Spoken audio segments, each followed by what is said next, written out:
السلام عليكم ورحمة الله وبركاته. معكم شجن، ديناصور شجن. طبعا ما له اسم للحين. طبعا اليوم الفيديو راح أقول لكم أهدافي لسنة.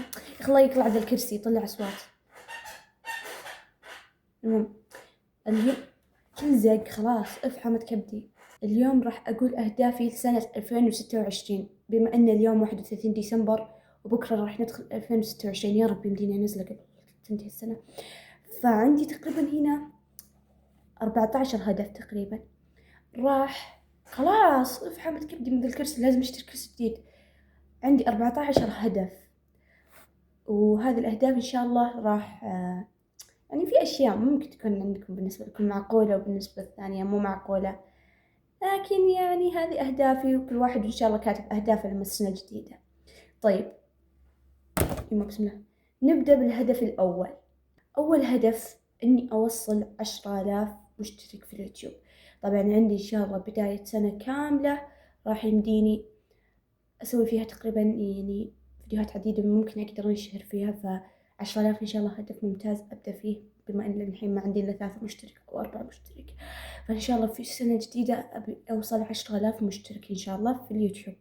الهدف الثاني عندي إني أوصل 20,000 في التيك توك. طيب هذا حسابي بالمناسبة، روحوا تابعوني فيه، روحوا تابعوني فيه. قدروا التعب، قعدت ساعة أكتب. بتقولون يعني أوف، يعني في اليوتيوب 10,000، بتيك توك 20,000. يعني إيه بتيك توك لأن تنتشر الفيديوهات بسرعة، فيمديني أجيب متابعين بسرعة. فأساسا أنا الحين عندي في التيك توك 800 متابع أو 820 متابع شي زي كذا، يعني في 800. فإني أوصل 20,000 مرة سهلة. يعني أنا تقريبا لي شهرين بادي في تيك توك وتقريبا موصلة يعني أرقام حلوة. أوصل 20,000 إن شاء الله يمديني أسويها بسنة، ممكن أقل من سنة، ممكن في نص السنة أوصل 20,000. طيب الهدف الثالث، الهدف هذا بيقتلني. أو ماي جاد، حسبنا الله ونعم الوكيل، أقسم بالله حسبي الله ونعم الوكيل. طبعا الهدف الثالث إني أقفل على القدرات في هذه السنة. أقسم بالله منظمة قياس، منظمة صهيونية، وجاكم العلم، اللي ما راح يصدق لا يصدق.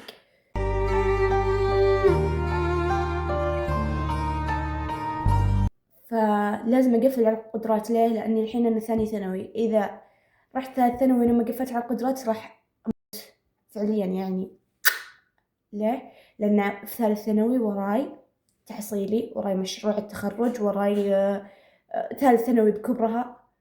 يعني مستحيل، لازم أقفل. يعني الحين في ثاني ثانوي لازم أقفل في ثاني ثانوي. أساسا سنة 2026 ترى بتكون فيها مرحلتين مختلفة، راح أكون في ثاني ثانوي بدايتها، ونهايتها راح أكون ثالث ثانوي. ففعليا لازم أقفل في البداية أو في نص سنة 2026 عشان أرتاح نفسيا. وراي تحصيلي، لا أحتاج أذاكر صح في تحصيلي ما في إلا فرصتين، ولا أقعد سنة كاملة عشان أرجع أختبر. فالقدرات حسبنا الله ونعم الوكيل، حسبنا الله ونعم الوكيل، حسبنا الله ونعم الوكيل. الهدف الرابع ممكن تشوفونه شوي، لكن أنا أشوفه بالنسبة لي كثير، اللي هو أنزل ما يقل عن 60 مقطع طويل في اليوتيوب. طيب تقولون إنه 60 مقطع مرة شوي، أنا ترى مرة كثير. يعني أنا طالبة في نفس الوقت، يعني عندي دراسة وعندي قدرات، وكيف أوازن إني أنزل وأصور، وكيف أوازن بين أقعد مع أهلي أو مع صديقاتي مثلا، أو أتابع اللي أبي أو أسوي اللي أبي. فهمتوا؟ مرة صعبة يا أخي. ف60 مقطع أنا أشوفها مناسبة لي كشجان اللي بثاني ثانوي. ممكن تكون هذا الهدف بعد سخيف، لكن بالنسبة لي من جد يعني بالنسبة لي هذا يرفع اللي هو هرمون السعادة، الادرينالين مدري شو اسمه. فهو إني أختم 100 فيلم في السنة هذه، أختم 100 فيلم وأسوي عنهم مراجعات وزي كذا. الهدف السادس، أسوي 5 سلاسل في اليوتيوب. طيب بتقولون مرة شوية 5 سلاسل، ترى 5 سلاسل بالنسبة لي كثيرة. 5 سلاسل يلا، على الأقل كل سلسلة ما تقل عن 3 فيديوهات، هذا أقل شيء. يعني عندي الحين 15 فيديو. الهدف السابع، هذا هدف مرة من يومي بثاني متوسط وأنا أبي أسوي ذا الهدف، اللي هو إني أسوي فيلم وأشارك في المسابقات. طيب أنا مرة أحب الأفلام، ومن زمان أحب أسوي أفلام. حتى هنا معلقة في عندي الدائرية كلها عن دايركتر وكذا، إني مخرج وزي كذا. أحب إخراج الأفلام، أبي أصير مخرجة، أنا أبي أصير مخرجة أفلام إن شاء الله. أنا إن شاء الله والله العظيم مرة أحب الإخراج، أحب الأفلام، أحب إني أتابع أفلام، يا أخي أحب الأفلام، أحب إني أمسك كاميرا، أحب إني آه، أصور. مرة أحب مرة إني أحب بصير إن شاء الله مخرجة أفلام. إن شاء الله بتشوفوني أصير مخرجة سينمائية، مخرجة أول. لا، في مخرجات سعوديات كذا، بس تشوفون إن شاء الله في المستقبل مخرجات شجن الفلان الفلاني. إن شاء الله هذه مخرجة أفلام، تقولون والله إنها رهيبة، هذه أعظم مخرجة في التاريخ. وأشارك في مسابقات، لأن في الحين مسابقات تكون فيها إنها فيها مشاركة مع أفلام وزي كذا. فبحاول إن شاء الله إني أسوي أفلام وأحاول أشارك فيها. عندي الهدف الثامن والله مستحيل. الهدف الثامن بتضحكون، لكن والله بالنسبة لي متعب أقسم بالله. الهدف الثامن إني أرتب دالوب ملابسي. يا أخي ما راح تفهموني، والله ما راح تفهموني. مهما رتبت يرجع ينحاس، مهما رتبت ينحاس ما يرجع. خلاص أقسم بالله. الحين إحنا تقريبا لنا سنة ونص كذا، سنة وشوي ناقلين بيتنا هذا الجديد. يمكن بس 4-5 مرات رتبت فيها الدلوب، كل شوي يرجع ينحاس لدرجة خلاص حامد كبدي وأصير أرمي الملابس. خلاص حامد كبدي. فمن هدف سنة 2026 إني أرتب دولاب ملابسي حقيقي يعني. الهدف التاسع والله إني كذابة، مكتوب أحاول أوصل أقل عدد من استخدام الجوال، بالذات التيك توك والريلز. المهم والله إني كذابة. أنا أحب التيك توك وأحب الريلز، مستحيل إني أتركهم، وأحب جوالي. بس الهدف إني أقلل من عدد ساعات الاستخدام، لأنه مو معقول يعني التشتت اللي فيني بسببهم. يعني مستحيل أنسى كل هذا، ما أعرف أبدأ أذاكر، ما أعرف أبدأ أسوي شيء. يا أحتاج إني أركز على إني أقلل عدد استخدام الجوال. لا، الجوال ما راح أقلل عدد استخدامه، لأن كل شغلي على الجوال فعليا، مدرسة، يوتيوب، كل شيء على الجوال. بس أهم شيء اللي هو الفيديوهات القصيرة، الريلز والتيك توك، مع إني ما أقدر أستغني عليهم، بس أحاول إني أقلل. هذا من أهدافي السنة الجاية. الهدف العاشر بعد والله إني كذابة، مكتوب إني أقرأ 10 كتب على الأقل. والله إني كذابة إني ما أقرأ ولا هم يحزنون. بس طبعا من أهداف السنة لازم أحد يقول إني أقرأ 10 كتب، إني أروح أمشي كل يوم الصباح 10,000 خطوة. أنا حطيت 10 كتب. فإن شاء الله من أهداف السنة إني أقرأ 10 كتب. ترى قليلة، مرة قليلة، بس بالنسبة لشخص ما يقرأ كتب أساسا ممتازة كبداية. هنا 11. هذا مرة حلو الهدف، إني أتعلم مونتاج سينمائي، اللي هو تلوين الفيلم، وكيف يعني مونتاج سينمائي، يعني كيف أسوي فيلم يعني، بس من جهة المونتاج. فهمتوا؟ تقريبا يوم كنت ثالث متوسط كنت أتابع فيديوهات مونتاج بشكل، تعليم المونتاج، كنت أتابع، حلبت ما خليت فيديو ما تابعته. كل الأنواع يعني، التلوين، الأصوات، الموسيقى، كل شيء يخص الفيلم عشان يتكون فيلم كامل كنت أتابع. ورب المصحف كنت أعرف كل شيء. بس الحين نسيت يا أخي. أنا أول ما تخرجت من المتوسط صرت أنسى كل شيء، أقسم بالله صرت أنسى كل شيء. مو أنسى كل شيء، لا، نسيت كل الذكريات، نسيت كل شيء حرفيا، حتى أستاذاتي، حتى شيء كان بالمدرسة نسيته يوم بالمتوسط. حرفيا إحنا كان عندنا مشروع الأسبوع اللي فات في مدرسة المتوسط إن نسوي شرح. تخيل فجأة أشوف جو أستاذاتنا والإداريات يسلمون علينا، الإداريات القديمات. قلت هذول هم نفسهم، مستحيل، شلون؟ أقسم بالله نسيت أشكالهم بشكل. فجأة قلت يما شلون أشكالهم كذا، ما أتذكرهم. والله فيني زهايمر، استغفر الله، زهايمر مبكر، مستحيل كل شيء أنساه، كل شيء أنساه، مو معقول. يمكن وصلنا الحين. شلون وصلت من أتعلم مونتاج سينمائي إلى زهايمر؟ وش ذا؟ إيش فيني أنا؟ ديو لأجل الترويج التام. هدف 12 إني أجمع مبلغ لما ليجو ست حقت افنجرز تاور. تعرفون كذا مرة كذا برج كبير حق الافنجرز. مرة شكله جيم ومرة رهيب، وسعره 2100 ومدري يعني 2000. فإن شاء الله من أهداف السنة إني أجمع مبلغ لما وأشتري. ممكن أخليه آخر السنة يكون إنه زي جائزة إني خلصت كل هذه الأهداف، وإني جمعت هذا المبلغ وأروح أشتريه. إن شاء الله أقدر أجمع 2000. مستحيل أنا إذا صار معي 20 ريال أروح أطلب من المطعم. وأقسم بالله هذا ممكن هذا أكثر ليجو ممكن يعني أبهرني، عجبني. ممكن عشان الأفنجرز وأحب الليجو بعد في نفس الوقت، فبوف اجتمعوا وعطاني الليجو حق الأفنجرز تاور. هدف 13 سوني 5 بلاي ستيشن 5. أبي ما تخلص 2026 إلا معي بلاي ستيشن 5. ما يهم أجمع له واشتريه، أحد يعطيني هدية، أهم شيء يجيني، ما يهم. أنا في الفترة الأخيرة أنا من يومي أساسا بزر نبي سوني، يعني تبا لمحمد تبا لمحمد تبا لمحمد أخوي. كان يذلني بس عشان لعبني جيم سونية المعفن. كان يقول لي روحي رتبي غرفتي، روحي رتبي الملحق، شوي يقول نظفي مكوتي. والله مو معقول. سويت له يلعبني لعبة على كيفه ويلعبني جيم ويطردني. تخيل ذيك المرة منظفت له الملحق، منظفت له غرفته، يوم جيت ابي العب راح لعبني اللعبه اللي يبيها، يلعب لي فيفا ويلعب لي على كيفه، واول ما خسرت على طول طردني. تخيلوا قال لي اطلع من برا الملحق.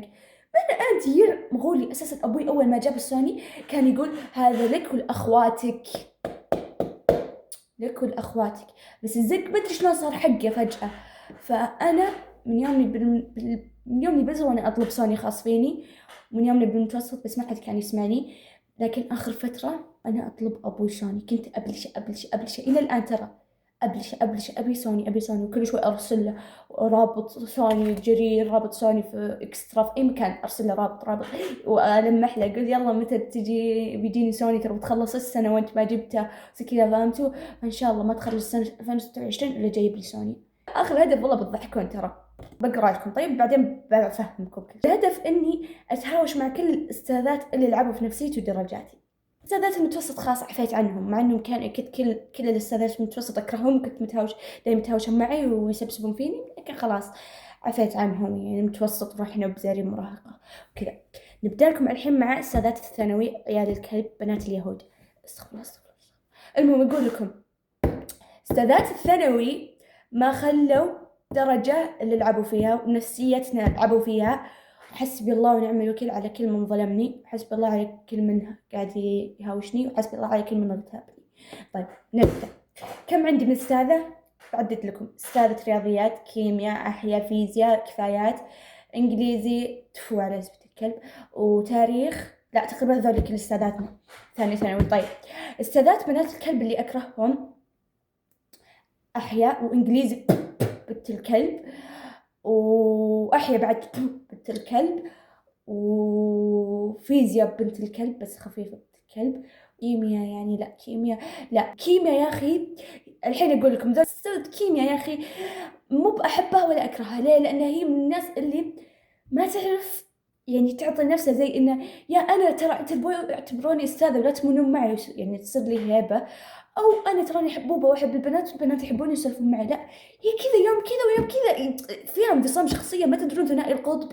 مستحيل يا أخي. عشان كذا هذا من الأشياء اللي تخليني ما أتقبل الأستاذة يا أخي.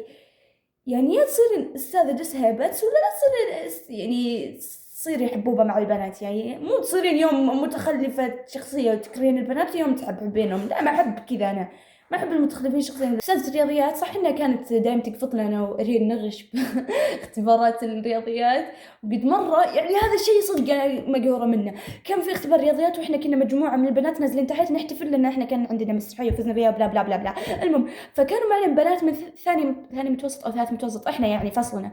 فكانوا في بنات كنا عندنا اختبار رياضيات، وأنا والبنات هذول كنا غاشين مع بعض، ما كان في أستاذة تراقب علينا، وكنا نغش مع بعض ونكتب نفس الشيء ونكتب. طيب لكن سبحان الله الأستاذة ما ركزت إلا علي وعلى أرين. ليه؟ لأن ما أدري إحنا قاعدين كل شيء، قالت أنتم اللي غشتين معنا في بنات كثير يمكن 4 أو 5 كلنا غشين نفس الغشية ونفس الكتابات ونفس كل شيء، لكن بس قررت أنا وأرين اللي قد تاخذنا برا الفصل وتحاسبنا وتقول أنتم غشيتوا وأنتم فعلتوا. أنا وش قلت الحقيقة. قلت أنا ما غشيت من أرين، لأن الحقيقة أنا غاشة من ألين. والله العظيم أنا قلت له والله العظيم ما غشيت من أرين. يا أخي ليش الحين أنا أقول سالفة الغشغشة؟ المهم أقول لكم إن أستاذة الرياضيات كنت أكرهها لأنها بس طلعتنا عشان إحنا اللي غاشين، مع إنه كان في بنات غاشين معنا. كفايات كيوت مرة، لا حرام مرة أحبها كيوت يعني على نياتها. أستاذة التاريخ يعني التاريخ فهمتوا يعني عادي ما أحبها ولا أكرهها، لأنها أساسا يعني ما تعطينا وجه ولا إحنا نعطيها وجه، بس تجي تعطينا دروسنا ونطلع. طيب وقلنا أستاذ الفيزياء والكيمياء قلت لكم كريمة ما عندها هيبة، أستاذ فيزياء والأحياء عليهم، أستاذ إنجليزي على سبت الكلب. عندي 3 أستاذات هذولي. تبوني أقول لكم إن شاء الله أنزل لكم فيديو أقول قصصهم؟ قولوا لي. هم بنات كلب من يوم في المتوسط، لا أستاذ إنجليزي بس مو كان في أيام المتوسط، أستاذ أحياء بنت كلب كذا، بنت كلب. لو في كلب يجيب إنسان هي بتكون، صدقوني الهدف إني أتهاوش معهم. وهذا الهدف راح يكون مو بس هدف بسنة 2026، راح يكون يمتد إلى 2027. ليه؟ لأن بكون في 2027 متخرجة، لا مو متخرجة، بتخرج في سنة 2027. فوقتها أبى أتهاوش مع كل الأستاذات، بدور الزلة عليهم، مو أتهاوش يعني أتهاوش بدون سبب، لا بدور الزلة عليهم وأروح أرفع عليهم قضية. ما راح أرفع عليهم قضية مستحيل يعني، لكن بروح عند مكتب المديرة، هي المحكمة، وهي اساسا ترى دائما معنا. اذا كان معنا الحق اكيد بتكون معنا، يعني مو من المديرات اللي تكون مع الاستاذات حتى لو ما كان، حتى لو الحق مع الطالبات، لا هي اذا الحق معنا تكون معنا، يعني منصفة. انا يوم انجليزي يوم كان معنا الحق سفلت فيها، وكانت نشوف دموعها، الهطف، السبك. فيوم هذا اهدافي ان شاء الله لسنة 2026.